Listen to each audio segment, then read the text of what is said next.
তো আপনি যখন বসে বসে এটা শুনছেন আর ভাবছেন আমি তো বেশ বড় ভুল করে ফেলেছি, এখানে হয়তো এমন কেউ বসে আছে হয়তো ব্যভিচারের ভুল করে ফেলেছেন, আল্লাহ আপনাদেরকে রক্ষা করুন। আপনাদের কেউ কেউ হয়তো সেই পথে অগ্রসর হচ্ছেন, আপনাদের কেউ কেউ হয়তো শিরক করেছেন।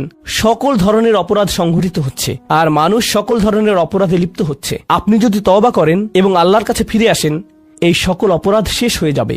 কিন্তু এরপর আপনাকে ভালো পথে চলতে হবে। ও আমিলা আমালান সলিহা ফাউলাইকা ইউবাদদিলুল্লাহু সাইয়্যাতিহিম হাসানাত। অন্য কথায়, যখন আপনি আল্লাহর কাছে ফিরে আসবেন, এটা প্রকৃত অর্থেই প্রত্যাবর্তন হতে হবে, এটা কৃত্রিম হতে পারবে না। ওয়া কানাল্লাহু গফুরুর রহিমা। আর আল্লাহ সর্বদাই ক্ষমাশীল, অতিমাত্রায় ক্ষমাশীল, সর্বদা প্রেমময়, যত্নশীল এবং করুণাময়। আমার সময় ফুরিয়ে যাচ্ছে, কিন্তু আপনাদের সাথে আরো কয়েকটা বিষয় শেয়ার করতে চাই। আসুন এই তালিকাটা প্রথমে শেষ করি, এটা শেষের দিকে।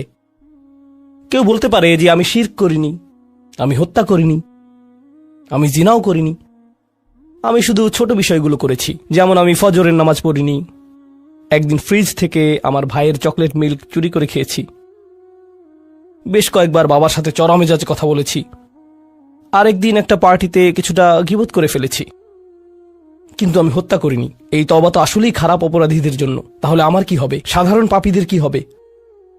বাকি আমরা যারা রয়েছি, কারণ তারা হলো উঁচু স্তরের পাপী, তাই না? তো পরবর্তী আয়াত বলছে, তোমরা বাকি যারা রয়েছ,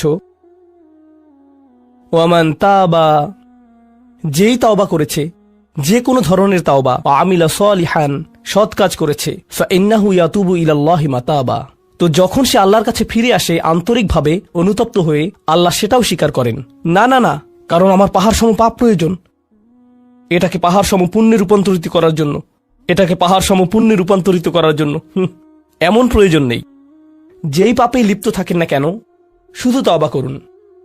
ফাইন্নাহু ইয়াতুবু ইলাল্লাহি মাতাবা ওয়াল্লাযীনা লা ইয়াশহাদুনা যুর। এমন মানুষ যারা অন্যায়ের সাক্ষ্য হয় না, এর অর্থ হলো তারা সহ্য করে না যখন কোনো অন্যায় সংঘটিত হয়। এই মানুষগুলো আল্লাহর কাছে মর্যাদা সম্পন্ন, কারণ তাদের পরিসরে কেউ যখন মানসিকভাবে নির্যাতনের শিকার হয়, কেউ যখন অর্থনৈতিকভাবে নির্যাতনের শিকার হয়, তাদের পরিবারে ধরুন দুই ভাই মিলে কোনো ব্যবসা করে আর তাদের একজন সকল অর্থ আত্মসাৎ করে অন্যজনকে বঞ্চিত করে, যার ফলে আদালতে গিয়ে এখন একে অপরের বিরুদ্ধে অবতীর্ণ। সেখানে আপনার হয়তো কোনো এক পক্ষের সাথে সম্পর্ক রয়েছে, আপনি নিশ্চুপ দাঁড়িয়ে থেকে অন্যায় হতে দিবেন না। আপনি এটা হতে দিবেন না। যদি এটা আপনার নিজের বাবার বিরুদ্ধেও যায়, যদি এটা আপনার স্বামী স্ত্রী বা সন্তানদের বিরুদ্ধেও যায়, আপনি অলসভাবে দাঁড়িয়ে থেকে অন্যায়কে সহ্য করবেন না, আপনি প্রতিবাদ করবেন। কমপক্ষে এর নীরব অংশীদার হবেন না, আপনি সে স্থান ত্যাগ করবেন। এর সাথে আমার কোনো সম্পর্ক নেই, আমি এর অংশ হতে চাই না।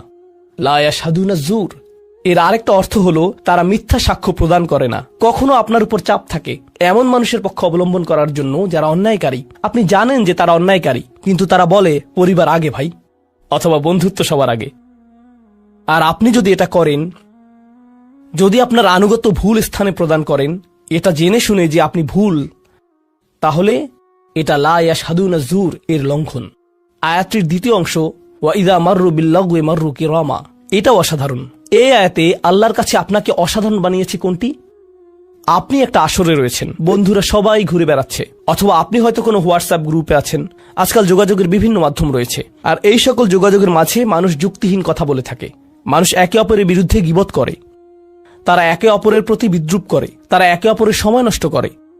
আর আপনি এর সাথে কোনো সম্পর্ক রাখতে চান না, তো আপনি কি করবেন? আপনি আসরটি ত্যাগ করবেন। কিন্তু আপনি প্রথমে একটা লেকচার দিবেন না যে এগুলো সবই অর্থহীন, তোমরা নিজেদের সময় নষ্ট করছো, আস্তাগফিরুল্লাহ, আমি তোমাদেরকে আল্লাহর দিকে ডাকছি এবং তওবা করতে আহ্বান জানাচ্ছি, তোমরা এই ভিডিওটি দেখো, আমি এই আসর ত্যাগ করছি না। অথবা আপনি কোনো পার্টিতে রয়েছেন আর বললেন, আস্তাগফিরুল্লাহ, তোমরা সবাই গীবত করছো, আমি এখান থেকে চলে যাচ্ছি। ওয়া ইযা মাররু বিল্লাগwi মাররু কিরামা, যখন তারা এই ধরনের আসরের পাশ দিয়ে যায়, যখন তারা এই ধরনের পরিস্থিতির সম্মুখীন হয়, তারা সেখান থেকে বেরিয়ে আসে সম্মানজনক উপায়ে, মাররু কিরামা। অন্য কথায়, তারা তাদের নিজস্ব মর্যাদা রক্ষা করে, তারা এমন অবস্থায় পড়ে না যা অন্যদেরকে এবং তাদের নিজেদেরকে অপমানিত করে। আর এই প্রক্রিয়ায় তারা অন্য কাউকে খারাপ বোধও করায় না, তারা সম্মানজনক অজুহাত তৈরি করে এবং নিজেদেরকে সেই পরিস্থিতি থেকে বের করে আনে। ওয়া ইযা মাররু বিল্লাগwi মাররু কিরামা। আর সবশেষে, ওয়াল্লাযীনা ইযা যুক্কিরু বিআয়াতি রাব্বিহিম লাম ইয়াখিরু আলাইহা। আসলে এখনো শেষ হয়নি, আপনাদের ভালো বোধ করার জন্য বললাম। ওয়াল্লাযীনা ইযা যুকিরু বিআয়াতি রাব্বিহিম লাম ইয়াখিরু আলাইহা সুম্মান ওয়া উময়ানান। এটা জুমায় অংশগ্রহণকারীদের জন্য। যখন তাদেরকে স্মরণ করিয়ে দেয়া হয়, তারা অন্ধ এবং বধিরের মতো পড়ে থাকে না। অন্য কথায়, তারা সেগুলো উপেক্ষা করে না, তারা সেগুলোকে হালকাভাবে গ্রহণ করে না। তারা কিছু শোনার পর বলে না যে হ্যাঁ, এটা আমার সম্পর্কেই বলেছে, এটা ঠিকই আমার বিবেককে আঘাত করেছে, কিন্তু আমি ভুলে যাব যে এটা আমি শুনেছি। আমি ভান করব যে এটা আমার সম্পর্কে না এবং এটা নিয়ে চিন্তা করব না। তারা ইচ্ছাকৃত বধির না, আর তারা ইচ্ছাকৃতভাবে অন্ধও না। সেই স্মরণিকার প্রতি যা তাদেরকে প্রদান করা হয়েছে, এটা ছিল আপনার সম্পর্কে, এটা ছিল আপনার কার্যকলাপ সম্পর্কে, আপনার উদ্দেশ্য সম্পর্কে। আর এখন আপনি এটা আর নিতে পারছেন না, কারণ আপনি পরিবর্তিত হতে চান না। বাল ইউরিদুল ইনসানু লিয়াফজুরা আমামাহ। মানব জাতি শুধু তার সামনে যা রয়েছে তাতে নিমজ্জিত হয়ে যেতে চায়। প্রলোভনগুলো এতটাই মজবুত। আর কোরআন উলিন নুহা সম্পর্কে বলছে, তারা এমন মানুষ যারা নিজেদেরকে সংযত করতে পারে। আপনাকে স্মরণ করিয়ে দেয়া হচ্ছে নিজেকে সংযত করার জন্য, আর আপনি বলছেন আমি সংযত হতে চাই না, আমি এই অবস্থাতেই ভালো আছি। আমি ইতিমধ্যে কাজটি করার দিন, তারিখ এবং স্থান নির্ধারণ করে ফেলেছি এবং টিকিটও করে ফেলেছি। এরপর এই খুতবাটি আমার মুড নষ্ট করে দিল। তো আমি এখন একটা বার্গার খাবো এবং খুতবায় যা শুনেছি তা নিয়ে চিন্তা করব না। তারপর সেখানে যাব যেখানে আমি যেতে চেয়েছিলাম। খুতবাটা বেশ দেরিতে শোনা হয়েছে। সেই মানুষেরা এমনটা করে না। যখন কোনো স্মরণিকা শ্রবণ করে, নিজেদের উপর এর প্রভাব পড়তে দেয়। তারা এটাকে পরিবর্তন ঘটানোর সুযোগ দেয়। এটাই তাদেরকে আল্লাহর কাছে বিশেষ মানুষে পরিণত করে। প্রসঙ্গক্রমে কখনো কখনো আপনার ভিতরে ঘটে যাওয়া সেই পরিবর্তন অন্য কেউ দেখে না, অন্য কেউ জানে না সেই পাপ সম্পর্কে যার দিকে আপনি অগ্রসর হচ্ছিলেন। সেটা শুধুই আপনি এবং আল্লাহর মাঝে সীমাবদ্ধ। আর আল্লাহ আপনাকে তার ইবাদ হিসেবে গণ্য করেন, কারণ আপনি সেই পরিবর্তন ঘটিয়েছেন। তো এখন যেহেতু আমরা সমাপ্তির দিকে যাচ্ছি, এটাই এখানে বর্ণিত শেষ গুণ। এই মানুষেরা শুধুমাত্র নিজেদের নিয়ে উদ্বিগ্ন না, বরং তারা তাদের পরিবার নিয়ে উদ্বিগ্ন। ওয়াল্লাযীনা ইয়াকুলুনা রব্বানা হাবলানা মিন আজওয়াজিনা ওয়া যুররিয়াতিনা কুররাতা আয়ুনিন।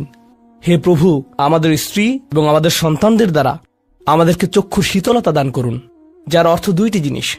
আমি জটিলতা পরিহার করে আপনাদেরকে সরলভাবে কুররাতা আয়ুনিন এর অর্থ বুঝিয়ে বলছি। প্রথম অর্থ হলো, ইয়া আল্লাহ, অন্য সকল কিছু আমাকে পীড়িত করে, অন্য সকল কিছু আমাকে অসুবিধায় ফেলে, কিন্তু যখন আমি আমার স্ত্রীর কাছে আসি এবং আমার সন্তানদের কাছে আসি, ইয়া আল্লাহ, এই স্থানটিকে আমার জন্য প্রশান্তিদায়ক করে দিন। আমার সকল অসুবিধা দূর হয়ে যায় যখন আমি আমার স্ত্রীর দিকে তাকাই। আমার সকল অসুবিধা দূর হয়ে যায় যখন আমি আমার সন্তানদের সাথে থাকি। ইয়া আল্লাহ, আমার স্ত্রী এবং আমার সন্তানদের মাঝে এটা প্রদান করুন, অথবা আমার স্বামী এবং আমার সন্তানদের মাঝে এটা প্রদান করুন। কুররা শব্দটির দ্বিতীয় অর্থটি এসেছে করার থেকে। করার অর্থ যখন আপনার চোখ কোথাও আটকে যায়। ইয়া আল্লাহ, আমার স্ত্রীর প্রতি আমার ভালোবাসা এতটাই সৃষ্টি করে দিন যাতে আমি তার উপর থেকে চোখ ফিরাতে না পারি। ইয়া আল্লাহ, আমার সন্তানদের নিয়ে আমাকে এতটাই আনন্দিত করে দিন এবং এতটাই ভালোবাসাপূর্ণ করে দিন যাতে আমি তাদেরকে অন্যদের সাথে তুলনা না করি। আমার যা রয়েছে তা নিয়ে আমি সুখী। তারা খারাপ বোধ করুক, এটা আমি চাই না। আমি তাদের অর্জনের স্বীকৃতি প্রদান করি। আমাকে সেই সামর্থ্য দান করুন যাতে স্ত্রী এবং সন্তানদের মাঝে কুররাতু আয়ুন খুঁজে পাই। আমাকে একটি মজবুত পরিবার দান করুন এবং আমাকে আমার পরিবারের প্রতি সন্তুষ্ট করে দিন। আপনাদের অনেকের জন্য একমাত্র দুশ্চিন্তার বিষয় হল স্ত্রী এবং সন্তান। এই দোয়া অনুযায়ী দুশ্চিন্তার একমাত্র উপশমকারী হওয়া উচিত স্ত্রী এবং সন্তান। আর আপনি নিজে চেষ্টা না করে শুধু আল্লাহর কাছে কিছু চাইতে পারেন না, কারণ আল্লাহ বিশেষ কোনো বৃষ্টি আপনার পরিবারের উপর বর্ষণ করবেন না, যার ফলে আকস্মিকভাবে আপনি আপনার স্ত্রীকে ভালোবাসতে শুরু করবেন। এর জন্য চেষ্টা করতে হবে। আপনার সন্তানদের সাথে সম্পর্ক উন্নয়নের জন্য আপনাকে চেষ্টা করতে হবে। এটা রাতারাতি ঘটবে না। এটা এমন জিনিস যাতে আপনাকে এবং আমাকে বিনিয়োগ করতে হবে। তো আল্লাহ আমাদেরকে সামর্থ্য দান করুন যাতে আমরা শুধুমাত্র মুখে এই দোয়া করে ক্ষান্ত না হই, বরং দোয়াটি যাতে বাস্তবায়িতও করতে পারি, কারণ আল্লাহ প্রচেষ্টার বিষয়ে জিজ্ঞেস করবেন। এমনকি সেই বিখ্যাত দোয়াটির শেষেও এটা এসেছে, রব্বানা আতিনা ফিদ দুনিয়া হাসানা ওয়া ফিল আখিরাতি হাসানা ওয়া কিনা আযাবান নার। বিখ্যাত একটি দোয়া, তাই না? আমাদেরকে এই জীবনের সর্বোচ্চটা দান করুন, পরের জীবনেরও সর্বোচ্চটা দান করুন, আমাদেরকে জাহান্নামের শাস্তি থেকে রক্ষা করুন। এরপরে আল্লাহ কি বলছেন? উলাইকা লাহুম নাসিবুম মিম্মা কাসাবু। তারা ততটুকু অংশই পাবে যা তারা অর্জন করেছে। আপনি শুধু দোয়া করবেন আর তা কাজ করবে তেমনটা না। আপনাকে অর্জন করতে হবে, আপনার চেষ্টাকে কাজে লাগাতে হবে। তো আপনি যখন আপনার পরিবার নিয়ে উদ্বিগ্ন থাকবেন, তখনই আপনি পরিবারে প্রশান্তি প্রদানের জন্য আল্লাহর কাছে চাইবেন। আর প্রসঙ্গক্রমে এটা দিয়ে কি বোঝায়? যে সকল স্বামীরা যারা লন্ডন শহরে রাত 2টা-3টা পর্যন্ত সীসা বারে সময় কাটান, কিন্তু বাড়িতে তাদের স্ত্রীদের কাছে যান না, কারণ তারা তাদের স্ত্রীদের মাঝে কোনো প্রশান্তি খুঁজে পান না। আর তাদের স্ত্রীরা তারাও তাদের স্বামীদের মাঝে কোনো প্রশান্তি খুঁজে পান না। যখন তারা বলবেন, না ভাই, আমাকে বাড়ি যেতে হবে, তখন তারা আল্লাহর কাছে বিশেষ মর্যাদা সম্পন্ন হয়ে উঠবেন। যখন তারা সন্তানদের সাথে সময় ব্যয় করবেন, সন্তানদের থেকে তাদের চোখ সরে যায় না, আর যেহেতু আপনার চোখ তাদের থেকে সরছে না, এর অর্থ আপনি আসলে তাদের সাথে রয়েছেন, এর অর্থ আপনি আসলে সন্তানদের সাথে সময় ব্যয় করছেন এবং সেটা উপভোগ করছেন। এই বিষয়টি আপনাকে আল্লাহর কাছে বিশেষ মর্যাদা সম্পন্ন করে তুলেছে। তাদের জন্যই উলাইকা ইউজজাউনাল গুরফাতা বিমা সাবারু। আর আমাদেরকে মুত্তাকিনদের নেতা হিসেবে কবুল করুন, সৎকর্মশীলদের নেতা হিসেবে কবুল করুন। আমাদের সন্তানদেরকে ভালো সৎকর্মশীল জীবন দান করুন, যার ফলে যখন আমি আপনার সম্মুখে দাঁড়াবো, ইয়া আল্লাহ, আমার পরিবারের সদস্যদের কাজের কারণে আমার সৎকর্মের পরিমাণ শুধু বৃদ্ধিই পাবে। এখন এই সব কিছুর পরে উলাইকা ইউজজাউনাল গুরফাতা বিমা সাবারু, এই মানুষদেরকে প্রদান করা হবে সুউচ্চ প্রাসাদ, তারা যে ধৈর্য প্রদর্শন করেছে তার প্রতিদান স্বরূপ। লক্ষ্য করুন, এখানে আল্লাহ বলছেন তারা যে ধৈর্য প্রদর্শন করেছে তার প্রতিদান স্বরূপ। আপনি যদি এই তালিকার প্রথমে যান, যারা তাদের জিহ্বা সংযত করে, যখন মূর্খ লোকেরা তাদের সাথে কথা বলে তারা বিনয়ী, তারা জিহ্বা সংযত করে, যারা আল্লাহ ছাড়া অন্য কারো ইবাদত করে না, যারা আল্লাহর ইবাদত করে রাতের গভীরে। এই তালিকাটি যা আমরা আলোচনা করলাম, তাদের প্রত্যেকেরই প্রয়োজন অধ্যাবসায়, মজবুতি, দৃঢ়তা এবং প্রতিজ্ঞা। আর সবর শব্দটি দিয়ে এটাই বোঝায়। এই মানুষগুলো পুরস্কৃত হবেন তারা যে দৃঢ় প্রতিজ্ঞা দেখিয়েছেন তার জন্য। তারা এর জন্য প্রতিজ্ঞাবদ্ধ ছিলেন। ওয়ায়ুলাক্কাউনা ফিহা তাহিয়াতান ওয়া সালামা, তাদেরকে সেখানে অভ্যর্থনা করা হবে অভিবাদন ও সালাম সহকারে। আল্লাহ তাদের জন্য অভিবাদন প্রেরণ করবেন। আল্লাহ শুধুমাত্র তাদেরকে ভালোবাসবেন না, বরং তিনি তাদেরকে এখন সম্মানিতও করছেন। এরা হলেন আল্লাহ কর্তৃক বিশেষ পুরস্কার প্রাপ্ত। খালিদিনা ফিহা হাসুনাত মুস্তাকাররা ওয়া মুকামা, তারা অবিশ্বাস্য সেই সম্মানের মাঝে এবং সেই সুউচ্চ প্রাসাদের মাঝে চিরকাল থাকবেন। কি চমৎকার স্থান, স্বল্পকালীন এবং চিরকালীন অবস্থানের জন্য। তো আল্লাহ এটাকে জাহান্নামের সাথে তুলনা করেছেন, তাই না? জাহান্নামীরা বলবে, আমি এখানে স্বল্পকালের জন্য থাকতে চাই না, চিরকালের জন্যও থাকতে চাই না। আল্লাহ বলেছেন, জান্নাতের স্বাদ যদি তুমি সামান্য পরিমাণেও পাও, তুমি এটা আকাঙ্ক্ষা করবে, তুমি এটা চিরকালের জন্য চাইবে। আল্লাহ আমাদের সকলকে চিরকালের জন্য জান্নাতে প্রবেশ করান। আমরা সর্বশেষ আয়াতে এসেছি। আমি জানি যে আমি অতিরিক্ত সময় নিয়েছি, প্রশ্ন উত্তরের জন্য আপনাদের কিছুটা সময় আমার দেওয়া উচিত। আমার আর 4-5 মিনিট প্রয়োজন। শেষের এই আয়াতটি গভীর তাৎপর্যপূর্ণ। এই সূরাটির শেষ আয়াত, এটা এই অনুচ্ছেদটিরও শেষ আয়াত। এই তালিকা যা আপনাকে বিশেষ মর্যাদা সম্পন্ন করবে তার সাথে এর কোনো সম্পর্ক নেই। আয়াতটি কুরাইশ এবং গোটা মানব জাতিকে উদ্দেশ্য করে বলা হয়েছে, আর রাসূলকে বলা হলো যে কিভাবে সৃষ্টিকর্তার নৈকট্য অর্জন করা যাবে। এই তালিকা যেহেতু এখন প্রদান করা হলো, তাহলে আর সমস্যা কোথায়? কুল মা ইয়াবাউ বিকুম রাব্বি লাউলা দুআউকুম ফাকাদ কাযযাবতুম ফাসাউফা ইয়াকুনু লিজামা।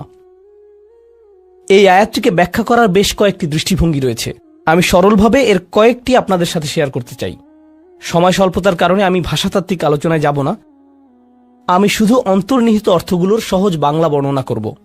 আল্লাহ একদিকে বলছেন, আল্লাহর সম্মুখে তোমাদের কি গুরুত্ব আছে, আল্লাহর সামনে তোমাদের কি মূল্য আছে, তোমরা কি মনে করো, তোমরা যখন আল্লাহর সামনে উপস্থিত হবে কি মূল্য তোমাদের থাকবে। মানবজাতি হিসেবে তোমাদের একটা মর্যাদা দেয়া হয়েছে যা অন্য কাউকে দেয়া হয়নি। দুআউকুম, তোমরা নিজেদের ইচ্ছায় আল্লাহকে ডাকতে পারো। আল্লাহকে ডাকতে হলে তোমাদের নিজস্ব ইচ্ছা শক্তিকে প্রয়োগ করতে হয়। পাহাড়, গাছ, পাখি, তাদের কোনো নিজস্ব ইচ্ছা নেই, তারা আল্লাহকে ডাকতে বাধ্য।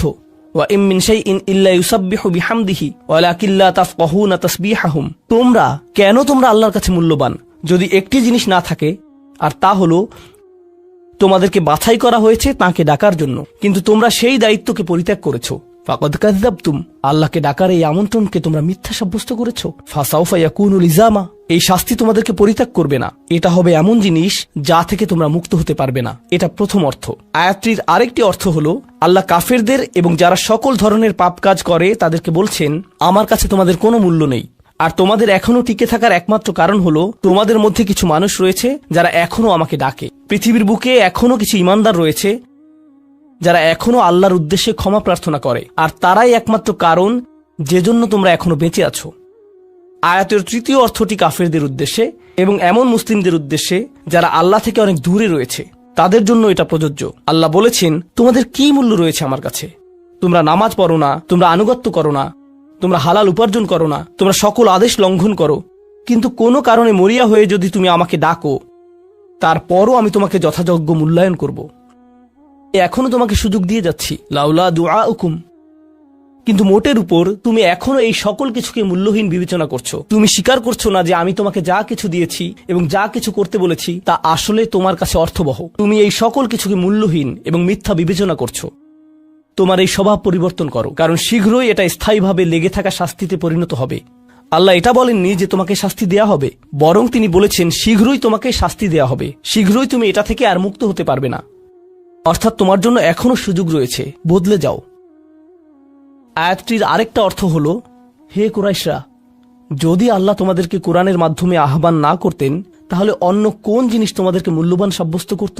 আল্লাহ তোমাদেরকে এই কিতাবটি দিয়ে সম্মানিত করেছেন, আর সর্বোপরি আল্লাহ আপনাকে এবং আমাকে এই কোরআন দিয়ে সম্মানিত করেছেন। তারপরেও তোমরা এটাকে সম্পূর্ণরূপে অগ্রাহ্য করছো। তোমরা এই কিতাবের কোনো মূল্যায়ন করছো না, আল্লাহর এই বাণীকে মূল্যায়ন করছো না। এখনো সময় আছে, নিজেকে সংশোধন করো এবং আল্লাহ তার কথা বলার জন্য যে তোমাদেরকে বেছে নিয়েছেন তার গুরুত্ব অনুধাবন করো। আয়াতটির সর্বশেষ অর্থ, আল্লাহ তোমাদেরকে শাস্তি দেওয়া পছন্দ করেন না। আয়াতাংশটির ভাষাতাত্ত্বিক একটি অর্থ হলো, তোমাদেরকে শাস্তি দেওয়ার জন্য আল্লাহ আগ্রহী নন, তার কোনো উদ্দেশ্য এবং আকাঙ্ক্ষা নেই তোমাদেরকে শাস্তি দেওয়ার। কিন্তু আল্লাহ ছাড়া অন্য কাউকে ডাকার যে অপরাধ তোমরা সংঘটিত করেছো তা এতই বড় যে এর জন্য শাস্তি দিতেই হবে। অন্য কথায় আল্লাহ আপনাকে শাস্তি দিচ্ছেন যদিও তিনি চান না। মা ইয়াফআলুল্লাহু বিআযাবিকুম, তোমাদেরকে শাস্তি দিয়ে আল্লাহর কোনো প্রাপ্তি নেই। আপনাকে শাস্তি দিয়ে আল্লাহর কি পাওয়ার আছে? আল্লাহ এখানে বলছেন, আমি তোমাদেরকে শাস্তি দিতে চাই না, কিন্তু তোমাদের অপরাধগুলো অনেক বড়, আর শীঘ্রই এই শাস্তি স্থায়ী হয়ে যাবে। এই মুহূর্তে এগুলো অস্থায়ী, তোমরা এগুলো মুছে ফেলতে পারো। তাই এখনো ফিরে আসো, আল্লাহর দিকে ফিরে আসো।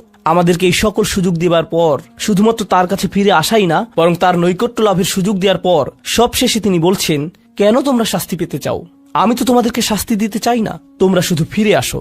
আল্লাহ সহজ করে দিন যাতে আমরা এই বিষয়গুলোকে হৃদয়ের গভীর থেকে অনুধাবন করতে পারি, এবং তিনি আমাদেরকে তাদের অন্তর্ভুক্ত করুন যাদের প্রভাবে চারপাশের পথভ্রষ্ট মানুষদের এবং চারপাশের আল্লাহর অবাধ্য মানুষদের হৃদয়ও কোমল হয়ে যায় এবং তারাও আল্লাহর কাছে প্রত্যাবর্তন করে। বারাকাল্লাহু লি ওয়া লাকুম ফিল কুরআনিল হাকিম ওয়া নাফা'নি ওয়া ইয়্যাকুম বিল আয়াতি ওয়া যিকরিল হাকিম। এই আয়াতটি ভালোভাবে বুঝতে হলে আমাদেরকে আরো দুইটি বিষয় জেনে নিতে হবে। প্রথমটি হচ্ছে ইবাদা। আমি এই ব্যাপারে খুব সংক্ষেপে বলবো, কেননা এই সম্পর্কে অন্যান্য জায়গায় অনেকবার বলেছি। এখানে সংক্ষেপে আগেরগুলোই মনে করিয়ে দিচ্ছি। ইবাদতের ভেতরের বিষয়গুলো বুঝতে হলে আমাদেরকে যেই ধারণাগুলো পরিষ্কার রাখতে হবে, ইবনে তাইমিয়া এই ব্যাপারে 5টি বিষয়ের কথা উল্লেখ করেছেন। আমি মনে করি এটি একটি চমৎকার সংজ্ঞা। আল্লাহর বান্দা হতে হলে, আল্লাহর গোলাম হতে হলে আপনাকে 5টি শর্ত পূরণ করতে হবে আল্লাহর দাসত্ব কবুল করতে। ইতাআত, দাসত্ব পুরোপুরি মেনে নিতে হবে। যদি এমন হয় যে আপনাকে আল্লাহর দাসত্ব মেনে নিতে হচ্ছে, সাথে অন্য কোনো কিছুর দাসত্ব মেনে নিতে হচ্ছে, তাহলে আল্লাহর দাসত্ব আপনাকে প্রথমে কবুল করতে হবে। আপনি আল্লাহর সৃষ্ট কোনো কিছুর কথা মেনে নিতে পারবেন যদি আপনি একই সাথে আল্লাহর দাসত্ব মেনে নেন। অন্যভাবে বললে, আপনি যদি আল্লাহর কোনো সৃষ্টির কথা মেনে নেন কিন্তু একই সময় আল্লাহর অবাধ্যতা করেন, তাহলে আপনি আর আল্লাহর বান্দা হিসেবে গণ্য হবেন না, কারণ আপনি ইতোমধ্যে শিরক করে ফেলেছেন। লা তাআতা লিমাখলুকিন ফি মাসিয়াতিল খালক। স্রষ্টার অবাধ্যতা হয় এমন কোন ক্ষেত্রে সৃষ্টির আনুগত্য করা হয় না, এটা হতে পারে না। গোলাম হিসেবে এটা করা যাবে না। তো প্রথম বিষয়টি হচ্ছে ইতাআত। দ্বিতীয় বিষয়টি হচ্ছে ভালোবাসা, হুব। আমাদের অন্য সকল কিছু থেকে বেশি আল্লাহকে ভালোবাসতে হবে। ওয়াল্লাযীনা আমানু আশাদ্দু হুব্বাল লিল্লাহ, যারা বিশ্বাস করে তারা আল্লাহর ভালোবাসায় দৃঢ়। একই সূরাতে আল্লাহ বলেন, ওয়ামিনান নাসি মান ইয়াত্তাখিযু মিন দুনিল্লাহি আনদাদাও ওয়া ইউহিব্বুনাহুম কাহুব্বুল্লাহ। মানুষের মধ্যে এমন রয়েছে যারা আল্লাহর সমকক্ষ দাঁড় করায়, তারা তাদের এমন ভাবে ভালোবাসে যেভাবে আল্লাহকে ভালোবাসে, কিন্তু যারা বিশ্বাস করে তারা আল্লাহর ভালোবাসায় দৃঢ় থাকে। অন্যভাবে বললে, আমাদের ভালোবাসা আছে আমাদের পিতামাতার প্রতি, ভাই বন্ধু, সন্তান সন্ততি, জীবন সঙ্গী, ধন সম্পদ ইত্যাদি সকল কিছুর প্রতি, কিন্তু এগুলো কোনোটাই আল্লাহর ভালোবাসার ঊর্ধ্বে নয়। সকল ভালোবাসাই থাকে আল্লাহর প্রতি ভালোবাসার অধীন। আর আল্লাহকে ভালোবাসার পর আসে তার বার্তাবাহকের প্রতি ভালোবাসা, সাল্লাল্লাহু আলাইহি ওয়াসাল্লাম। দ্বিতীয় বিষয়টি ছিল ভালোবাসা। তো এখন পর্যন্ত আমরা দুইটি বিষয় নিয়ে আলোচনা করেছি, দাসত্ব স্বীকার ও ভালোবাসার প্রকাশ। তৃতীয়টি হচ্ছে তাওয়াক্কুল। সৃষ্টিকর্তার উপর আমাদের ভরসা রাখতে হবে। নিজেকে যখন আমি তার দাস হিসেবে স্বীকার করে নিয়েছি এবং তাকে যখন স্রষ্টা হিসেবে কবুল করে নিয়েছি, তখন তিনি যাই আদেশ নির্দেশ আমার প্রতি করুক না কেন, ভরসা রাখতে হবে যে সে সকলগুলো অবশ্যই আমার জন্য উত্তম। যে অবস্থাতেই তিনি আমাকে নিপতিত করুন না কেন, তার উপর ভরসা রাখতে হবে। ভরসা রাখতে হবে যে যদি আমি তার কথা মেনে নেই, তাহলে তার কোনো আদেশ আর আমার জন্য যত কঠিন হোক না কেন, সেটাই উত্তম পন্থা। ইউরিদুল্লাহু আন ইউখাফফিফা আনকুম, আল্লাহ তোমাদের জীবন সহজ করতে চান, তোমাদের বোঝা হালকা করতে চান। আমরা ভাবি যে আল্লাহর কথা মেনে নিলে জীবন কঠিন হবে, আর তার অবাধ্য হলে জীবন সহজ হয়। আমাদের অনেক সময় এমন হয় যে আমরা চিন্তা করি, আহা, সবকিছুই শুধু হারাম, এত কঠিন, ইসলাম খুবই কঠিন। আল্লাহ বলছেন, না, আমি আসলে তোমাদের ইসলাম দিয়েছি যাতে তোমাদের জীবন সহজ হয়। আর আমাদের অবশ্যই বিশ্বাস করতে হবে যে এটা সত্য। আল্লাহর উপর আমাদের ভরসা রাখতে হবে, তাওয়াক্কুল থাকতে হবে। তো আমাদের হলো দাসত্ব, ভালোবাসা এবং ভরসা। চতুর্থ বিষয়টি হচ্ছে আন্তরিকতা বা অকৃত্রিমতা। যখন আমরা কোনো কিছু করি, বিশেষ করে সেটা যদি ইবাদতের বিষয় হয়, আমাদের সেটা শুধুমাত্র আল্লাহর জন্যই করতে হবে। আপনি আল্লাহর সাথে অন্য কোনো বিষয় একত্র করতে পারবেন না। যেমন ধরুন, আপনি মসজিদে দান করবেন, যদি সাথে এমন চিন্তাও রাখেন যে একটু নামও হবে আর হ্যাঁ দানও হবে, এভাবে নিয়তে মিশ্রণ ঘটাতে পারবেন না। সেটা আলাদা যে দান করলে হয়তো আপনার কিছুটা নামও হবে, কিন্তু মনে যদি আগে থেকে খ্যাতির লোভ থাকে তাহলে আপনার দান বৃথা। আপনার লক্ষ্য শুধুমাত্র আল্লাহর জন্য হতে হবে। আল্লাহ তার জন্য করা নিয়তে অন্য কারো অংশগ্রহণ করা পছন্দ করেন না, বিন্দু পরিমাণও না। আর তিনি আমাদের থেকে যা চান, ইন্না সলাতি ওয়া নুসুকি ওয়া মাহইয়ায়া ওয়া মামাতি লিল্লাহি রব্বিল আলামিন, এই আন্তরিকতার ব্যাপারে আগের সূরাতে আলোচনা হয়েছে। ফাসাল্লি লিরাব্বিক, তোমার রবের প্রতি আন্তরিকতার সাথে সালাত আদায় করো। আল্লাহর জন্য কোনো কিছু করার ক্ষেত্রে আমাদের নিয়তকে পরিশুদ্ধ করতে হবে। মাঝে মাঝে ধরুন, এটা যদিও একটু বাইরের আলোচনা কিন্তু গুরুত্বপূর্ণ, আমরা বিভিন্নভাবে দিনের জন্য কাজ করি। কেউ হয়তো মসজিদে সরাসরি সেবাদান করে, কেউ হয়তো মসজিদ কমিটিতে কাজ করে, কেউ হয়তো দাওয়াতি কাজ সম্পন্ন করে, কেউ ইসলামী স্কুল পরিচালনা করে, অথবা কেউ ইসলামিক ওয়েবসাইট চালাতে সহায়তা করে। যেটাই হোক, যেভাবেই হোক, আমরা দিনের জন্য করি কোনো না কোনো উপায়। কাজের শুরুতে আমাদের নিয়ত শুধু আল্লাহর জন্যই থাকে, কিন্তু সময় পার হলে আমাদের মনে বিভিন্ন চিন্তার উদ্রেক হয়। আমরা বলি, মানুষ আমার কথাই শুনছে, আমার এখানে প্রধান হওয়া উচিত, আর আমাদের আমিত্ব বোধ জাগ্রত হয়। মানুষদের অবশ্যই আমার কাজের স্বীকৃতি দিতে হবে। এখন তো কেউ আমার প্রশংসাই করছে না, লোকজন আমার মতের মূল্যায়নই করছে না, আর এতদিন যা কিছু করেছি কিছুই আমলে নিচ্ছে না। এখন বলুন, আমাদের এই কাজ আল্লাহর জন্য নাকি মানুষের স্বীকৃতির জন্য? আর এভাবে আমাদের মনে যা ঘটে সেগুলো কেউই তেমন ভাবে লক্ষ্য করে না, অথচ সময়ের সাথে এভাবেই নিয়ত পরিবর্তিত হতে থাকে। আপনি সততার সাথে আল্লাহর জন্য শুরু করেন হয়তো, কিন্তু সময়ের সাথে আন্তরিকতায় ভাটা পড়ে। আমাদের অবশ্যই ইখলাস বজায় রাখতে হবে, সেই আন্তরিকতা ধরে রাখতে হবে। এখন সর্বশেষ ও সর্বাধিক গুরুত্বপূর্ণ বিষয়টি, যা ইবাদতের সাথে জড়িত, আমরা ইতিমধ্যে 4টি বিষয় নিয়ে আলোচনা করেছি, পঞ্চম বিষয়টি বাকি আছে। সহজ ভাষায় আমি এটাকে বলি দাসত্বের শর্ত। লক্ষ্য করবেন, যখন আপনি কোনো চাকরিতে যোগদান করেন, আপনার কোম্পানি ও আপনার মধ্যে একটা চুক্তি সম্পন্ন হয়। চুক্তিতে বলা থাকে আপনি কোম্পানির জন্য কি কি করবেন এবং কোম্পানি আপনার জন্য কি কি করবে। একইভাবে স্বামী স্ত্রীর মধ্যেও চুক্তিনামা থাকে, আমি তোমার জন্য এগুলো এগুলো করব, তুমি আমার জন্য এগুলো এগুলো করবে। চুক্তিনামা, শর্তের আদান প্রদান। একইভাবে সন্তান এবং মা বাবার মধ্যে অধিকারের বিষয় থাকে, এগুলো আমাদের অধিকার, এগুলো তোমাদের অধিকার। এখানেও আদান প্রদান হচ্ছে, পরস্পর বোঝাপড়া এখানেও দেখা যাচ্ছে। যে কোনো রাষ্ট্র বা সরকারের সাথে সেখানকার জনগণের একই ধরনের বোঝাপড়া হয়। তোমরা এই পরিমাণ কর দিবে, এই এই আইন কানুনগুলো মেনে চলবে, বিনিময়ে আমরা তোমাদের এই এই সেবা দিয়ে যাব। স্পষ্ট বিনিময়। সাধারণত এই ধরনের বিনিময়গুলো কিছু আপোষ মীমাংসা বা বোঝাপড়ার মাধ্যমে হয়, অর্থাৎ দুই পক্ষই এগিয়ে আসে, আলাপ আলোচনা করে, শেষে আপোষের মাধ্যমে সমঝোতা হয়। কিন্তু যখন আমরা আল্লাহর বান্দা, তখন এই ধরনের শর্ত বা সমঝোতা কি করে ঘটবে? এগুলো কি আলোচনা বা আপোষ মীমাংসার মাধ্যমে হবে?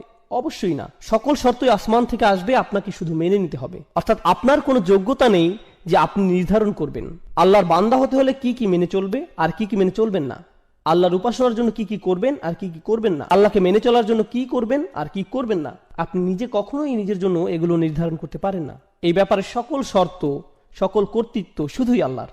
আর শুধুমাত্র এভাবেই আপনি আল্লাহর বান্দা হতে পারেন যে এসব শর্তে, এই চুক্তিতে আপনার সামান্যতম অংশও নেই। সকল শর্তই আল্লাহর, কর্তৃত্ব শুধুই আল্লাহর। এবার আসুন, কাফিররাও আল্লাহকে ডাকে, তারাও তাওয়াফ করে, সিজদাও করে, আল্লাহর নাম তারাও ভালোভাবেই স্মরণ করে, প্রায় সবকিছুই করে। কিন্তু সেই শর্তগুলো, সেই চুক্তিনামা, তারা যেটাকে আল্লাহর দাসত্ব বলে, যেটাকে তারা আল্লাহতে বিশ্বাস বলে, সেই বিশ্বাস, দাসত্বের চুক্তিনামা তারা নিজেরাই বানিয়ে নেয়। কিন্তু আল্লাহ বলছেন, তোমরা যদি নিজেদের মন মতো এই শর্তসমূহ বানিয়ে নাও, সেটা গ্রহণযোগ্য না। এগুলো শুধু তখনই গ্রহণ করা হবে যদি তা কেবল আমার পক্ষ থেকেই আসে। আর সেই শর্তসমূহ যা তার থেকে আসে, সেগুলো মূলত তাই যা নবী রাসূলগণ নিয়ে আসেন। তাই এসব শর্তাবলী, এগুলো খুবই গুরুত্বপূর্ণ।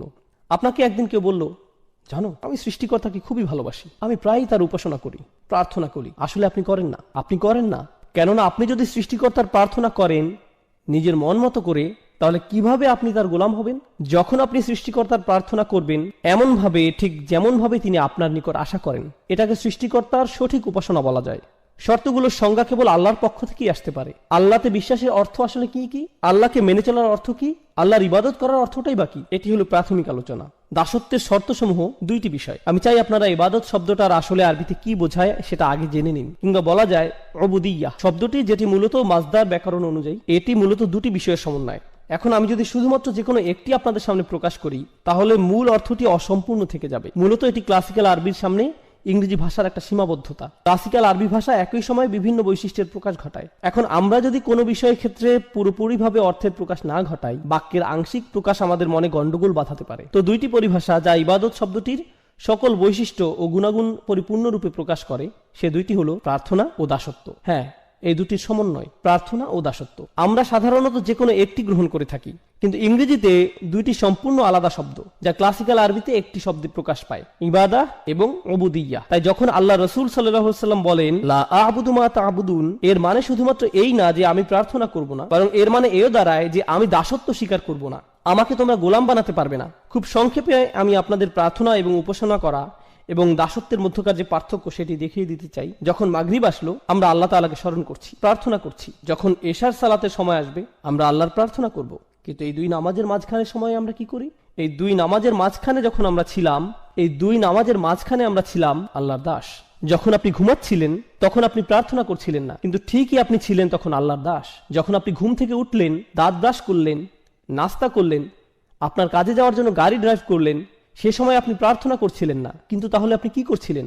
যদিও হয়তো এই সময় আপনি কোরআন তেলাওয়াত করছিলেন না বা কোনো জিকির আজকার করছিলেন না, কিন্তু ঠিকই এই সময় আল্লাহর দাসই ছিলেন। তো বলা যায় যে প্রার্থনা হচ্ছে নির্দিষ্ট কিছু কাজ, রোজা রাখা, নির্দিষ্ট সময়ে সালাত আদায় করা, হজ করা, কোরআন তেলাওয়াত করা, দান সাদকা করা, এগুলো সবই নির্দিষ্ট কিছু কাজ যেগুলো প্রার্থনা হিসেবে ধরা হয়। কিন্তু একজন দাস, একজন গোলাম, সে সর্বদাই আল্লাহর গোলাম, যদিও সে এই ধরনের কাজগুলো করে বা না করে। এই ধারণাটি আসলে খুবই শক্তিশালী, কেননা এর মানে দাঁড়ায় আমাদেরকে ঠিক সেভাবে জীবনযাপন করতে হবে যেভাবে আল্লাহ তাআলা চান। শুধুমাত্র জুমার নামাজে বা অন্য কোনো নামাজে আল্লাহকে মানবেন আর অন্য সময় মানবেন না, সেটা চলবে না। নামাজগুলোর মধ্যকার সময়ে আমরা আল্লাহর বান্দাই। হাফিজু আলা সলাওয়াত ওয়াস সালাতুল উস্তা। আলেমদের মধ্যে অনেকে বলেন এখানে সলাতুল উস্তা বলতে নামাজগুলোর মধ্যকার সময়ের কথা বলা হয়েছে। এই সময় আল্লাহর সাথে আমাদের কানেক্ট থাকতে হবে, এই সময়ে আল্লাহর সাথে আমাদের সম্পর্ক থাকতে হবে, আমাদের আল্লাহর প্রার্থনা করতে হবে, একই সাথে আল্লাহর দাসত্ব মেনে নিতে হবে। এখন আমরা হয়তো অনেকেই আল্লাহর প্রার্থনা ঠিকভাবেই করি, কিন্তু দাসত্বের ক্ষেত্রে, যেমন হয়তো আপনি আসরে নামাজ পড়েছেন, কিন্তু এখন ভাবছেন সময় তো আছে, একটু মুভি দেখা যায়, মাগরিব চলে আসলো, হ্যাঁ মাগরিবের নামাজেও চলে আসছেন, কিন্তু এভাবে আপনি শুধু প্রার্থনা করছেন, দাসত্বের শর্তে টিকছেন না, আল্লাহর বান্দা হতে পারছেন না।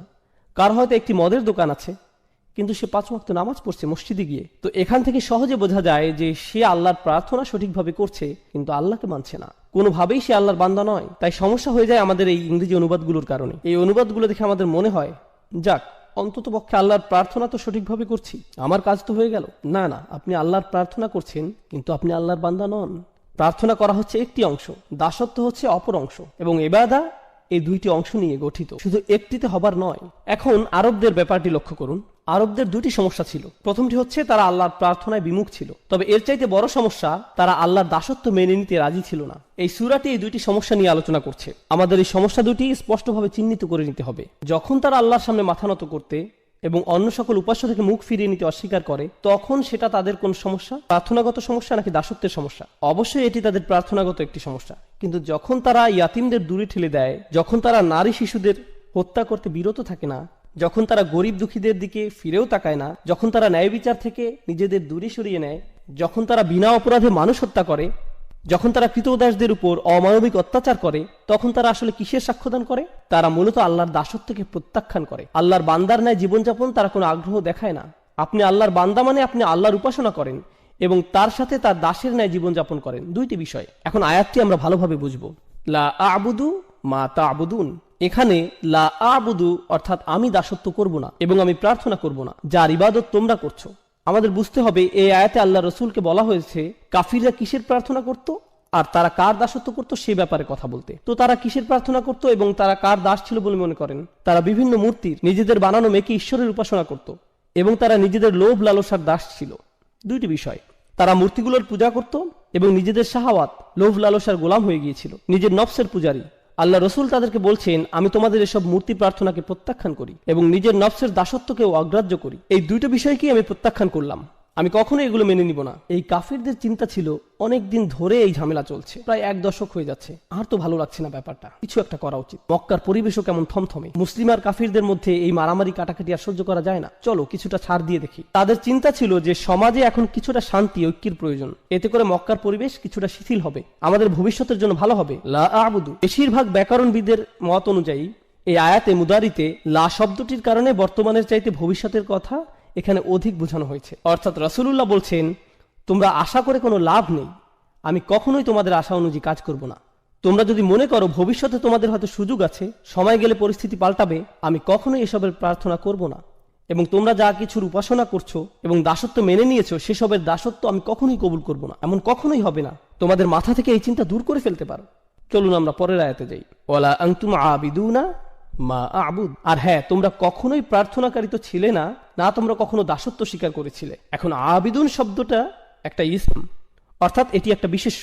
তার মানে এখানে বোঝানো হচ্ছে তোমরা অতীতে কখনোই এবং বর্তমানেও না আর ভবিষ্যতেও তোমরা কখনো কোনোভাবেই আমি যে সৃষ্টিকর্তার উপাসনা করি তার উপাসনা করবে, বা যে সৃষ্টিকর্তার দাসত্ব আমি করি তার দাসত্ব মেনে নিবে। এটা অতীতে আগে কখনোই হয়নি এবং ভবিষ্যতেও কখনো হওয়ার কোনো সুযোগ নেই। তার মানে বোঝা যাচ্ছে যে এটা শতভাগ নিশ্চিত তারা চিরন্তনভাবে এই কুফুরির উপর বিদ্যমান।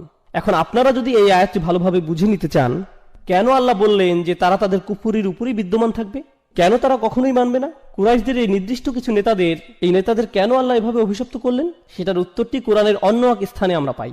আল্লাহ বলেন আম আবরামু আমরান ফাইন্না মুবরিমুন। খুবই গুরুত্বপূর্ণ একটি আয়াত। এই আয়াতটি বোঝার জন্য আপনাদের খুবই গুরুত্বপূর্ণ একটা শব্দ সম্পর্কে ধারণা নিতে হবে। আরবি শব্দটি হচ্ছে ইব্রম। ইব্রম এই শব্দের অর্থ হয় কোন স্থাপনার জন্য দড়ি বাঁধা। আপনারা নিশ্চয়ই জানেন আগেরকার দিনে আমাদের কাছে সিমেন্ট ছিল না, সিমেন্ট বলতে কিছুই ছিল না। তো এখন আপনার কাছে 2 টুকরো কাঠ আছে, আপনি সেগুলো কিভাবে জোড়া লাগাবেন? বেঁধে নেওয়া ছাড়া আর কোনো উপায় নেই। আপনি কোনো দুর্বল বা পাতলা কোনো দড়ি অবশ্যই নেবেন না, আপনি দ্বিগুণ মোটা করে একটি দড়ি নিতে হবে, সেটা ঘুরিয়ে পেঁচিয়ে শক্ত করে নিতে হবে। আর সেটা কেবল একবার বাঁধলেই হবে না, একের অধিক গিট দিতে হবে। অর্থাৎ প্রক্রিয়াটি প্রত্যেক ধাপেই দ্বিগুণ, দ্বিগুণ, ত্রিগুণ এভাবে করে করে পদক্ষেপ নেওয়া হচ্ছে, যাতে নিশ্চিত থাকা যায় যে দড়িটি কখনোই ছিঁড়বে না। আর আল্লাহ তাআলা এখানে এই শব্দটি ব্যবহার করছেন কাফেররা তাদের কুফুরের উপর স্থির থাকতে ঠিক কতটা প্রতিজ্ঞাবদ্ধ সেটা বোঝাতে। আম আবরামু আমরন, তারা কি তাদের এই সিদ্ধান্তের ক্ষেত্রে দড়িতে গিট লাগার ন্যায় প্রতিজ্ঞাবদ্ধ হয়ে গিয়েছে? তারা কি তাদের সিদ্ধান্তে এতটাই দৃঢ় যে তারা কখনোই আর ফেরত আসতে চায় না? কেননা আপনি যদি একবার এই দড়িতে গিট লাগিয়ে দেন, তার মানে বোঝা যাচ্ছে যে আপনার ইচ্ছা আর কখনো ফেরত না আসা। বিষয়টা জুতার ফিতার ন্যায় সহজ নয় যে কিছুক্ষণ পর আপনি আবার খুলে ফেলবেন। আল্লাহ বলছেন তারা এতটাই নিশ্চিত যে তাদের কুফুরির এই সিদ্ধান্তে তারা আর কখনোই ফেরত আসতে চায় না। বিষয়টি কেমন? যদি এমনই হয় ফা ইন্না মুবরিমুন, তাহলে আমরাও আমাদের দড়ি বেঁধে দিচ্ছি। যদি তারা এতটাই নিশ্চিত থাকে, তাহলে আমরাও নিশ্চিত যে আমরা তাদেরকে কুফুরির উপরই প্রতিষ্ঠিত রাখবো। আর দেখুন, আল্লাহ যখন তাদের দড়ির কথা উল্লেখ করছেন তখন ফিল বা ক্রিয়া ব্যবহার করছেন। আবরামু ফেইলে মাদি বা অতীতকালের ক্রিয়া। কিন্তু আল্লাহ যখন নিজের দড়ির কথা বলছেন তখন তিনি বিশেষ্যর ব্যবহার করছেন। আপনারা জানেন এমন ক্ষেত্রে ক্রিয়া এবং বিশেষ্যের মধ্যে তফাৎ কেমন হয়। ক্রিয়া ক্ষণস্থায়ী কিন্তু বিশেষ্য চিরস্থায়ী। অর্থাৎ তারা আজ যতই নিশ্চিত থাকুক যে তারা সেই দড়ির গিট খুলবেই না এবং ঈমান আনবে না, বিচার দিবসে যখন তারা নিজেদের কর্মফলের সম্মুখীন হবে, আপনারা জানেন কি হবে, তাই না? রুবামা ইয়াউদ্দুল্লাযীনা কাফারু লাউ কানু মুসলিমিন। হয়তো অবিশ্বাসীরা চাইবে সেদিন মুসলিম হতে, তারা চাইবে তাদের সেই গিট, সেই দড়ি যাতে কোনো মতে একটু খোলা হয়, কিন্তু অনেক দেরি হয়ে গেছে, অনেক সময় চলে গিয়েছে। তাই আল্লাহ বলছেন ফা ইন্না মুবরিমুন, আমার বাঁধন তো চিরদিনের জন্য। বিশেষের ব্যবহার হয়েছে এখানে, অর্থাৎ সমাপ্তি ঘটে গেছে, শেষ। আর কাফিরদের ক্ষেত্রে বলা হচ্ছিল সংশয় আকারে, তারা কি আসলেই এভাবে দড়িতে গিট লাগাতে যাচ্ছে? সত্য কি? কিন্তু এখানে কোনো সংশয় নেই, এটাই সত্য। আল্লাহ বলছেন আল কাফিরুন, তাহলেই এটাই হবে। অন্যভাবে বললে তারা তাদের সিদ্ধান্ত স্থির করে ফেলেছিল, তাই আল্লাহ তাআলাও তার সিদ্ধান্ত নিয়ে নিয়েছেন। অবাক হওয়ার কিছু নেই।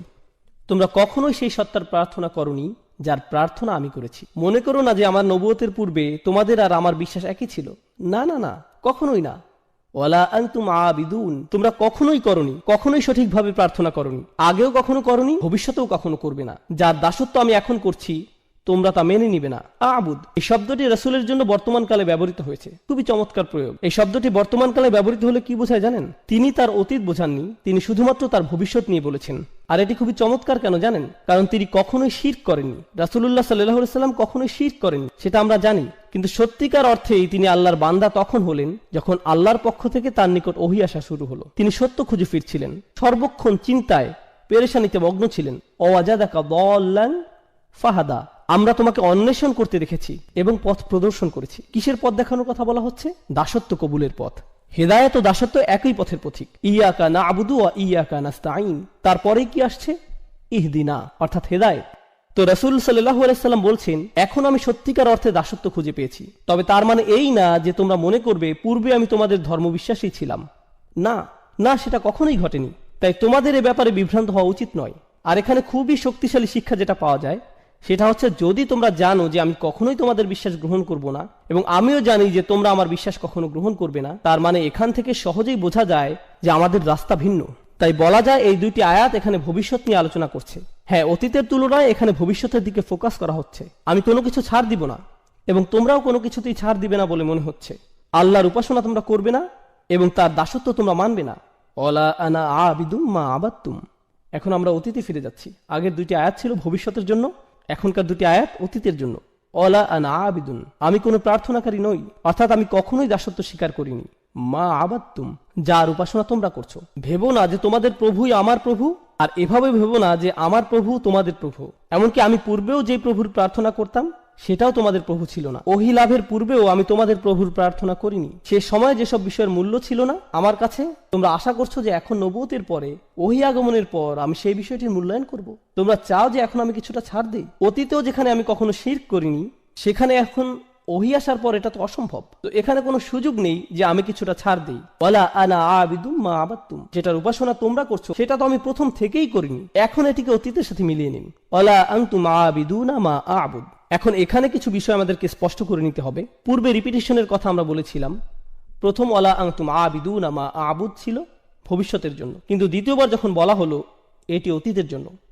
একটি ছিল এক বিষয়ে ছাড় দেওয়ার জন্য এবং অপরটি অপর বিষয়ে ছাড় দেওয়ার জন্য। এই আয়াতটি পুনরায় আসার কারণ আমরা ইতিমধ্যে বুঝে নিয়েছি। তৃতীয় আরেকটি উপায় যেভাবে আয়াতটির পুনরাবৃত্তির কারণ বোঝা যায়, যখন আপনি কোথাও যান আর কারো বিরুদ্ধে শত্রুতা পোষণ করেন, আপনি তখন খুবই কঠিন ভাষা ব্যবহার করেন আর কারোর সাথে কঠোর আচরণের জন্য একই ধরনের কিছু কথা বারবার বলার প্রয়োজন হয়। ঘৃণা করি, আমি তোমাকে ঘৃণা করি, মেরে ফেলবো, আমি তোমাকে মেরে ফেলবো। একই কথা পুনরায় বলে আপনি কি বোঝাতে চাচ্ছেন? এখান থেকে আপনার রাগান্বিত অবস্থায় স্পষ্ট হয়। এখান থেকে বোঝা যায়, শুনেছো আমার কথা, বুঝেছো, আমি কোথাও যাচ্ছি না, আজ শেষ করেই ছাড়বো। এভাবে পুনঃ পুনঃ বলা এটি রাসূলের বলার ভঙ্গি। আল্লাহ রাসূলকে শিখিয়ে দিচ্ছেন যে তাদের বুঝিয়ে দাও, ভালোভাবে আলোচনা করে নাও, তারা সঠিক অর্থে যেন বুঝে নেয়। যদি তারা প্রথমবার না বুঝে তাদেরকে আবার বলো। এটি মূলত খুবই কঠিনভাবে বলার একটি মাধ্যম। ওয়ালা আনতুম আবিদুনা মা আবুদ। এখন এখানে মা শব্দটি খুবই গুরুত্বপূর্ণ।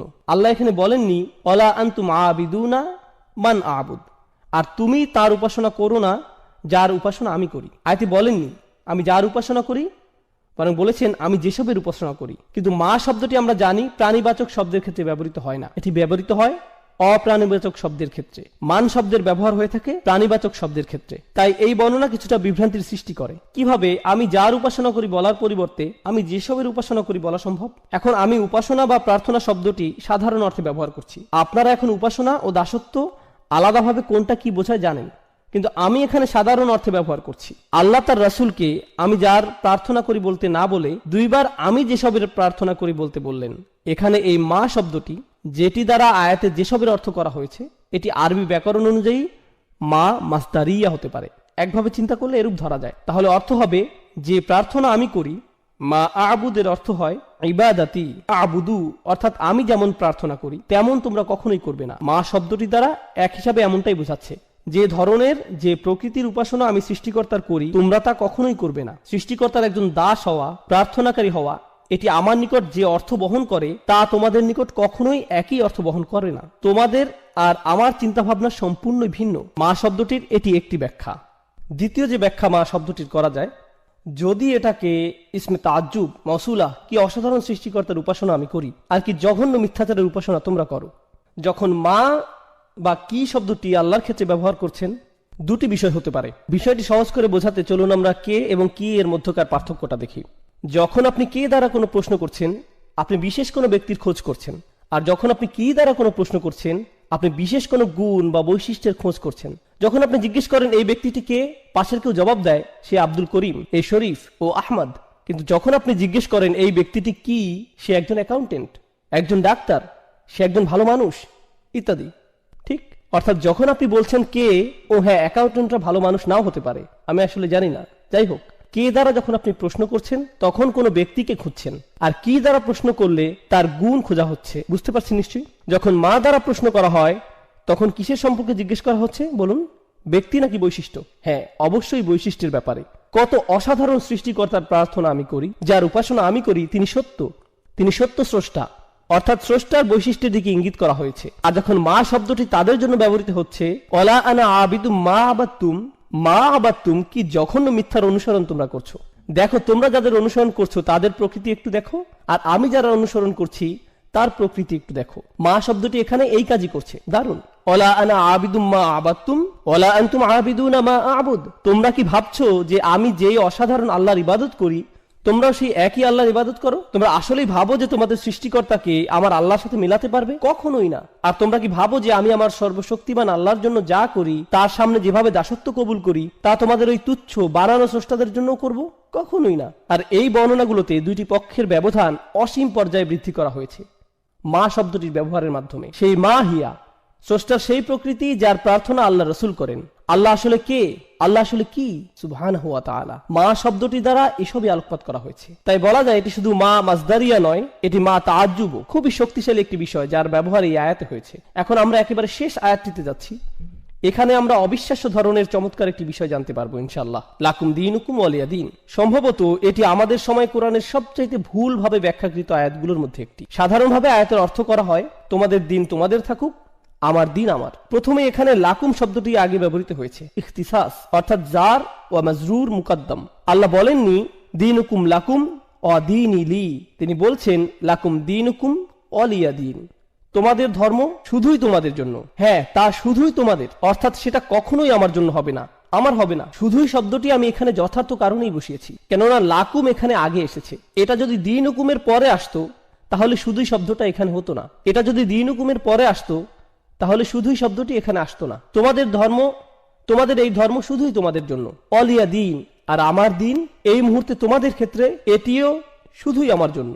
অর্থাৎ তোমাদের ও আমার মধ্যে কখনোই আর কোনো কিছুর বিনিময় সম্ভব নয়, বিনিময়ের সময় শেষ। অন্যভাবে বললে আমি এই শহর ছেড়ে যাচ্ছি। এই আয়াতগুলো মূলত রাসূলের হিজরতের পূর্বাভাস, কেননা কোনো জায়গায় যখন দাওয়ার আর কোনো কারণ অবশিষ্ট থাকে না তখন হিজরত অবশ্যম্ভাবী। কারণ রাসূলের মক্কাতে থাকার কারণ একটাই, দাওয়া। কিন্তু রাসূল নিজেই যদি বলেন যে দরজা বন্ধ হয়ে গেছে, তাহলে স্পষ্ট হয়ে যায় যে তিনি নিজের নাগরিকত্ব পরিত্যাগ করছেন, যেমনটা আমরা বললাম। আর হ্যাঁ, যখন রাসূলের পক্ষ থেকে এই ধরনের শব্দ আসছে তখন তাদের ক্রোধ কি আরো বাড়ছে নাকি বাড়ছে না? অবশ্যই বাড়ছে। এই ধরনের শব্দ কোরআনের অন্য জায়গাতেও দেখা যায়। কুল ইয়া কওমি আমালু আলা মাকানাতিকুম, তাদের বলুন আমার জাতির মানুষেরা তোমাদের জায়গা থেকে তোমাদের যা মন চায় করো, তোমাদের অবস্থায় থেকে যা করতে পারো করে ফেলো। ইন্নী আমালু, আমিও কাজ করছি, আমার যা করার আমিও করে যাচ্ছি। দিন শব্দটি আরবিতে এই শব্দটি দাইন শব্দ থেকে আসে। দাইন শব্দের অর্থ ধার বা ঋণ, কোনো কিছু যার নির্দিষ্ট পরিমাণ আপনি কারো কাছ থেকে পান বা যা আপনার থেকে কেউ পায়। দিন শব্দটি আরবিতে শাসনতন্ত্র বা সরকারও বোঝায়, কেননা সরকার সাধারণ মানুষকে তাদের পাওনা দিয়ে থাকে এবং সাধারণ মানুষ থেকে নিজেদের পাওনা নিয়ে থাকে। সূক্ষ্ম বিনিময় যা সরকার ও কোনো দেশের মানুষের মাঝে ঘটে। দিনের জন্য কোনো না কোনো কর্তৃপক্ষ থাকা জরুরি। একইভাবে বিচার দিবসে যখন মানুষ ঠিক তাই পাবে যা তাদের প্রাপ্য, ঠিক তাই দিবে যা তাদের থেকে পাওনা, এই দিনকেও ইয়াউম আদ-দ্বীন বলা হয়েছে। মালিকি ইয়াউমিদ্দিন, লাকুম দীনুকুম ওয়ালিয়া দীন এর একটি অর্থ হয় তোমরা যথার্থভাবে ঠিক তাই পাবে যা তোমাদের প্রাপ্য। তোমাদের বিচার শুধুমাত্র তোমাদের জন্যই হবে, আর আমার বিচার ও আমার উপরেই হবে। আর তোমাদের আজকের এই কুফরের পরিণতি কি সেদিন বিচার দিবসে তোমরা জানতে পারবে। এখানে দিন শব্দের দ্বারা এই অর্থটিও বোঝানো হচ্ছে লাকুম দীনুকুম ওয়ালিয়া দীন, তোমাদের বিচার তোমাদের জন্য আর আমার বিচার আমার জন্য। সুবহানাল্লাহ। এগিয়ে যাও, সরাসরি চ্যালেঞ্জ। জাহান্নামের আগুন এই মুহূর্তে শুধুই তোমাদের জন্য। তোমরা যারা কুফরের উপর পুরোপুরি স্থির হয়ে আছো, তোমাদের জন্য সেদিন থাকছে বিশেষ বিচার, আর নবী হিসাবে আমার জন্য থাকবে বিশেষ ফয়সালা। দেখা যাক শেষ পর্যন্ত জয় কাদের হয়। উন্মুক্ত চ্যালেঞ্জ। আরেকটি বিষয় যা আমি চলে যাওয়ার পূর্বে আপনাদের জানাতে চাই, লাকুম দীনুকুম ওয়ালিয়া দীন, অনেকেই এই আয়াতটির ভুল ব্যাখ্যা করেছেন এভাবে যে রাসূলুল্লাহ সাল্লাল্লাহু আলাইহি সাল্লামের কিছু যায় আসে না যদি তারা শিরক করে, তোমরা তোমাদের মতো থাকো, আমরা আমাদের মতো থাকি। এটি আসলে আয়াতের একটি ভুল ব্যাখ্যা এবং ভুল বুঝ। জি হ্যাঁ, একেবারেই ভুল অর্থ করে নেয়া। এই আয়াতটি কখন নাজিল হয়েছিল? প্রায় 1 দশক দাওয়াত দেওয়ার পরে এই আয়াতটি নাজিল হয়। এরপর তাদেরকে বলা হলো তোমাদের যা করার তোমরা করতে থাকো আর আমি আমার কাজ করতে থাকবো। আর এখন আমরা আর শব্দ দ্বারা সংঘর্ষে যাব না, এখন সংঘর্ষ হবে তরবারি দ্বারা। অর্থাৎ অন্যভাবে বললে এই আয়াতটি সেসব লড়াই বা যুদ্ধের পূর্বাভাস যেগুলো সামনের দিনগুলোতে আসছে। এই লাকুম দীনুকুম ওয়ালিয়া দীন আয়াতে বলতে পারেন কেন আয়াতের শব্দগুলোতে সংঘর্ষের পূর্বাভাস পাওয়া যায়? কারণ এই মুশরিকরা তাদের মূর্তিগুলোকে কোথায় রাখছে? তারা এগুলোকে রাখছে বাইতুল হারামে। আর রাসূলুল্লাহ সাল্লাল্লাহু আলাইহি সাল্লামের মূল কাজ কি? আমরা ইতিমধ্যেই উত্তরাধিকার সূত্রে পাওয়া রাসূলের দায়িত্ব নিয়ে কথা বলেছি। তার মূল দায়িত্ব কি? ইব্রাহিম আলাইহিস সালামের ধর্মকে পরিশুদ্ধ করা। আর তিনি সেটা কিভাবে করতে পারেন? যে উদ্দেশ্যে আল্লাহর এই ঘর নির্মিত হয়েছিল সেই উদ্দেশ্যে এটির পুনর্গঠনের মাধ্যমে। কিন্তু ততক্ষণ তিনি এটি করতে পারছেন না যতক্ষণ মুশরিকদের প্রতিমাগুলো এই ঘরে মজুদ রয়েছে। তাই আল্লাহর দ্বীন এখানে পূর্ণতা পেতে হলে তাদের দ্বীনকে সরতে হবে। তোমরা তোমাদের দ্বীনের অনুসরণ করতে থাকো, আমি আমার দ্বীনের অনুসরণ করতে থাকি, এবং শেষ পর্যন্ত দেখা যাবে জিত কার হয়। তাই আল্লাহ বলেন হুয়াল্লাযী আরসালা রাসূলাহু বিল হুদা ওয়া দীনিল হক লিইয়ুযহিরাহু আলা দ্বীনি কুল্লি। তিনি তার রাসূলকে পাঠিয়েছেন, আল্লাহ তার রাসূলকে পাঠিয়েছেন হিদায়াতের সাথে এবং সেই সত্য দিনের সাথে, যাতে এটি অন্য সকল যত দিন আছে সেগুলোকে পরাস্ত ও নিষ্প্রভ করে দিতে পারে। দিনের অন্যান্য যত রূপ সবগুলোই পরাভূত হবে। ওয়ালাউ কারিহাল মুশরিকুন, যদিও মুশরিকরা বিষয়টি ঘৃণা করে, যদিও তারা এটি অপছন্দ করে। তো তোমরা যা করার করতে থাকো, কিন্তু সেগুলো সবই বৃথা হবে। আমার দিন ইতোমধ্যেই নিশ্চয়তা পেয়ে গেছে। আর হ্যাঁ, দিন শব্দটি পরবর্তী আয়াতে আরো বেশি স্পষ্ট হবে। অরাআইতান নাসা ইয়াদখুলুনা ফি দীনিল্লাহ, দিন শব্দটি আবারও আসছে। সেখানে আমরা জানতে পারবো যে সংঘাতের শুরু এই সূরাতে হয়েছিল। পরবর্তী সূরাতে দেখা যাবে কারা এতে জয়লাভ। আর এই সূরার সর্বশেষ শিক্ষা, একেবারে শেষ বক্তব্য রাখার পূর্বে অতিরিক্ত দুইটি বিষয়ে কিছু কথা বলবো ইনশাআল্লাহ তাআলা। প্রথম কথাটি হচ্ছে, আগের সূরাতে আমরা দেখতে পাই মক্কার কুরাইশরা রাসূলুল্লাহ সাল্লাল্লাহু আলাইহি সাল্লাম ও তার পরিবারের উপর একটি ব্যক্তিগত আক্রমণ করে। বাতারা মুহাম্মাদুন, এই শব্দটির দ্বারা তারা আক্রমণ শুরু করে। মাআযাল্লাহ, এর দ্বারা তারা বোঝায় যে রাসূলের বংশের শিকড় কেটে গেছে এবং বেশি দিন আর স্থায়ী হবে না। গত সপ্তাহে এই বিষয়ে আমরা বিস্তারিত আলোচনা করেছি, আপনারা চাইলে মনে করে নিতে পারেন। এই আক্রমণের জবাবে আল্লাহ সুবহানাহু ওয়া তাআলা রাসূলের সকল অনুসারীদের বললেন না যে তোমরা সবাই বলো, কারণ রাসূল যখন কুরাইশদের প্রতিমাগুলো থেকে নিজেকে দূরে সরিয়ে নেবেন, স্বাভাবিক যে তার অনুসারীরাও সেটাই করবেন। কিন্তু আল্লাহ তাআলা তাদের কিছুই বলতে বলেননি। তিনি বলেননি কুলু ইয়া আইয়ুহাল কাফিরুন, তোমরা সবাই বলো আইয়ুহাল কাফিরুন। এভাবে বলার জন্য আল্লাহ সুবহানাহু ওয়া তাআলার পক্ষ থেকে তাগিদ আসেনি, বরং আল্লাহ শুধুই রাসূলকে বলতে বলেছেন কুল ইয়া আইয়ুহাল কাফিরুন, শুধু তুমি বলো, তাদের একাই বলো। এর কারণ হচ্ছে, যেহেতু কুরাইশরা ভেবেছে যে রাসূলের পরিবার আর বাড়বে না, তিনি একা যথেষ্ট নন, একা তিনি কিছুই করতে পারবেন না। আল্লাহ আযজা ওয়া জাল্লা স্পষ্ট করে ঘোষণা দিলেন যে রাসূল একাই তাদের জন্য যথেষ্ট। রাসূল সাল্লাল্লাহু আলাইহি সাল্লামের আর কাউকেই প্রয়োজন নেই। এটি কোরআন থেকে একটি বড় শিক্ষা আমাদের জন্য। কেউ কেউ মাঝে মাঝে বলে মুহাম্মদ তার অনুসারীদের ব্যতীত কিছুই করতে পারতো না। মাআযাল্লাহ, খুবই জঘন্য ভাষার ব্যবহার। আমরা মুসলিমরা কখনোই এমনটা বলি না, অমুসলিম ইতিহাসবিদরা বিশেষ করে এমনটা বলে থাকে। মুহাম্মদ তার অনুসারীদের উপর নির্ভর করেছিল, এই ধরনের কথাবার্তা। এখন লক্ষ্য করুন আল্লাহ তাআলা কি বলছেন, ইল্লা তানসুরুহু ফাকাদ নাসারাহুল্লাহ। সূরা তাওবাতে আল্লাহ বলছেন, যদি তোমরা তাকে সাহায্য নাও করো, আল্লাহ তো তাকে ইতিমধ্যেই সাহায্য করে রেখেছেন সাল্লাল্লাহু আলাইহি সাল্লাম। তাই আমাদের দৃষ্টিভঙ্গি কখনো এমন হতে পারে না। আমাদের দৃষ্টিভঙ্গি, চিন্তা ভাবনা হচ্ছে তিনি সরাসরি আল্লাহ তাআলা থেকে সাহায্য পেয়ে থাকেন, আমাদের সাহায্যের তার কোনো প্রয়োজন নেই। আপনারা মনে করতে পারেন হুনাইনের যুদ্ধের কথা, যখন সাহাবীরা হঠাৎ ভীত হয়ে রাসূলুল্লাহ সাল্লাল্লাহু আলাইহি সাল্লাম থেকে দূরে সরে গিয়েছিলেন, তিনি হঠাৎ একা পড়ে গেলেন। চারপাশে তাকে শত্রুরা ঘিরে রেখেছিল। শত্রুপক্ষের তীরন্দাজরা পাহাড়ের উপর থেকে প্রায় তাকে নিশানায় পরিণত করে ফেলেছিল। তিনি বলতে লাগলেন, আনা রাসূলুল্লাহ লা কাযিব, আনা ইবনে আব্দুল মুত্তালিব, আমি আল্লাহর প্রেরিত রাসূল, যা মিথ্যা নয়, আমি আব্দুল মুত্তালিবের নাতি। তিনি একাই সেখানে অবিচল দাঁড়িয়ে থাকলেন, বিন্দুমাত্র পিছপা হননি, অথচ তার সাথে কেউ ছিল না। এটাই হচ্ছে হিম্মত যা আল্লাহ সুবহানাহু ওয়া তাআলা তার রাসূলকে দিয়ে পাঠিয়েছেন এই দুনিয়াতে সাল্লাল্লাহু আলাইহি সাল্লাম। এটা হচ্ছে প্রথম বিষয় যা আমি বলতে যাচ্ছিলাম।